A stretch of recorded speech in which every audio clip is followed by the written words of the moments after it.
اعوذ باللہ من الشیطان الرجیم بسم اللہ الرحمن الرحیم۔ السلام علیکم عزیز طلباء طالبات، کیسے ہیں آپ؟ امید کرتا ہوں کہ سب خیریت سے ہوں گے۔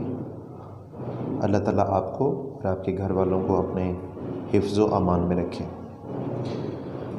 عزیز بچوں، آج ہم لوگ اپنے ٹیسٹ سیشن کے دوسرے حصے میں سے کہانی لکھنا شروع کریں گے۔ یہ جسٹ ایک ریویژن ہے، آپ کے سلیبس میں یہ چیز موجود ہے۔ میں نے یہاں پہ کچھ چند چیزیں ہائی لائٹ کی ہیں، اسپیشلی کہانی لکھتے وقت جن باتوں کو ہمیں ذہن میں رکھنا ہے وہ آپ کے سامنے اسکرین پر موجود ہے۔ کہانی لکھنے کے کچھ اصول ہیں جس میں سے امپورٹنٹ پوائنٹس آپ کے سامنے ہیں، زیادہ تفصیل کی یہاں آپ کو ضرورت نہیں۔ کہانی ہمیشہ ہم لوگ گزرے ہوئے زمانے یعنی ماضی میں لکھیں گے، پاسٹ میں۔ کہانی کے واقعات کے لحاظ سے ہم اس کے 3 حصے بناتے ہیں۔ نمبر 1 آغاز ہے، سٹارٹنگ۔ نمبر 2 دوسرا حصہ جو کہانی کا ہے وہ نقطۂ عروج ہے، جس میں ہم نے بتانا ہے کہ اب کہانی جو ہے وہ اپنے عروج کی طرف جا رہی ہے، اصل واقعات کی طرف۔ اور پھر اسی طرح سے رویین بتدریج، آہستہ آہستہ واپس پلٹ کے نتیجہ دینا ہے۔ اخلاقی سبق کہانی کا لازمی ہونا چاہیے تاکہ جو بچے پڑھ رہے ہیں، سن رہے ہیں، جنہوں نے لکھنا ہے، وہ اس سے کچھ سیکھ سکے کہ اس کہانی کا مقصد کیا ہے۔ اور کہانی میں خاص بات یہ ہونی چاہیے کہ یہ بہت لمبی نہ ہو، مضمون نہ بن جائے کہ 4-5 صفحوں پہ آئے، اور نہ اتنی مختصر ہو کہ بات سمجھ میں نہ آئے کہ کہا کیا جا رہا ہے۔ تو کہانی جو ہے اس کا سائز، اس کا مٹیریل بڑا سوچ سمجھ کے بنانا ہے، بہت لینتھی اس کو نہیں کرنا۔ پیپر میں آپ کی کہانی کا سائز 1 سائڈ شیٹ کافی ہے۔ اگر آپ کی رائٹنگ کچھ آپ مٹیریل ایکسٹرا لکھتے ہو، یا سلیبس میں ہماری ایک کہانی ہے قوم کی خاطر ایثار، اس کا مٹیریل تھوڑا سا لمبا، تو اگر وہ آپ کے نیکسٹ پیج پہ بھی چلی جائے تو قباحت نہیں، لیکن ایسا نہ ہو کہ آپ نیکسٹ پیج کے چکر میں 2-2.5 پیجوں پہ چلے جائیں، ایسا نہیں ہونا چاہیے۔ آخری بات، آپ کی کہانی جو ہے وہ بڑی سادہ اور آسان زبان میں لکھی ہو، مراد مشکل لفظ استعمال ہم نہیں کریں گے، بالکل سیدھے سادہ صاف ستھرے الفاظ جو بچہ آسانی سے سمجھ سکے، پڑھنے والا آسانی سے اس کو سیکھ سکے۔ اس میں بہت مشکل قسم کے لفظ ہمیں لے کے آنے کی ضرورت نہیں۔ تو بیٹا ہم لوگ یہاں پہ آج سچ کی برکت کہانی ہے، اس کو رپیٹ کریں گے۔ یہ میں نے آؤٹ لائن کی صورت میں آپ کے سامنے سکرین پہ لکھ دی ہے۔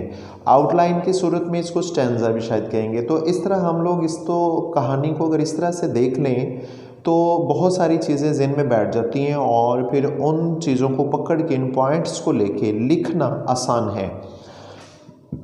مثلا یہ سچ کی برکت، اس پہ اور بہت ساری کہانیاں ہو سکتی ہیں، لیکن یہ بڑی مشہور و معروف کہانی اس پہ لکھی گئی، اور یہ کہانی نہیں حقیقت ایک واقعہ ہے حضرت شیخ عبد القادر جیلانی رحمۃ اللہ علیہ کی زندگی کا۔ تو یہاں پہ لکھا اس طرح جا رہا ہے کہ ایک دفعہ کا ذکر ہے کہ حضرت شیخ عبد القادر جیلانی رحمۃ اللہ علیہ علم حاصل کرنے کے لیے ایک قافلے کے ساتھ بغداد کی طرف روانہ ہوئے۔ اس وقت لوگوں کو علم حاصل کرنے کے لیے بڑے جان جوکھوں کا عمل کرنا پڑتا تھا، بڑی مصیبتیں برداشت کرنا پڑتی، بہت دور دور تک جا کے لوگ علم حاصل کرتے تھے۔ اور یہ جو صوفیہ کرام تھے، ان کے لیے تو خاص یہ ایک منازل تھیں، تو یہ لوگ اپنے علم کی پیاس بجھانے کے لیے ہزاروں میلوں کا سفر کرتے۔ اب شیخ عبد القادر جیلانی ایک قافلے کے ساتھ بغداد کی طرف روانہ ہوئے۔ روانگی کے وقت آپ کی والدہ محترمہ نے آپ کو 40 دینار عطا کیے تاکہ راستے کے خرچ میں جہاں ضرورت پڑے اس کو مناسب طریقے سے وہ مکمل کر سکیں۔ اب یہاں پہ یہ بات دیکھنے کی ہے کہ وہ 40 دینار آپ کی والدہ نے حفاظت کے طور پہ آپ کے کرتا کی تہ میں سی دیے تھے، تاکہ چونکہ آپ بچپن میں تھے تاکہ وہ گم نہ ہو سکیں۔ اور خاص ایک جو نصیحت فرمائی وہ یہ تھی کہ آپ ہمیشہ سچ بولیں گے، کبھی جھوٹ نہیں بولیں گے۔ قافلہ اپنے سفر پر نکل پڑا۔ چلتے چلتے راستے میں قافلے پر ڈاکوؤں نے حملہ کر دیا اور قافلے کے جو مسافر تھے ان کا تمام مال و اسباب، قیمتی سامان، دولت، سب کچھ لوٹنے لگے۔ اب جن بیچاروں کی دولت سامان لوٹ رہا تھا وہ آہوزاری کر رہے تھے، رو رہے تھے، فریاد کر رہے تھے، مگر ظالم ڈاکوؤں پر اس کا کچھ اثر نہیں ہو رہا تھا۔ ایک ڈاکو آپ کے پاس آیا، سوال کیا، لڑکے تیرے پاس کیا ہے؟ آپ نے بڑے اطمینان سے جواب دیا، میرے پاس 40 دینار ہیں۔ ڈاکو سمجھا لڑکا مذاق کر رہا ہے، وہ آپ کو چھوڑ کر آگے چلا گیا۔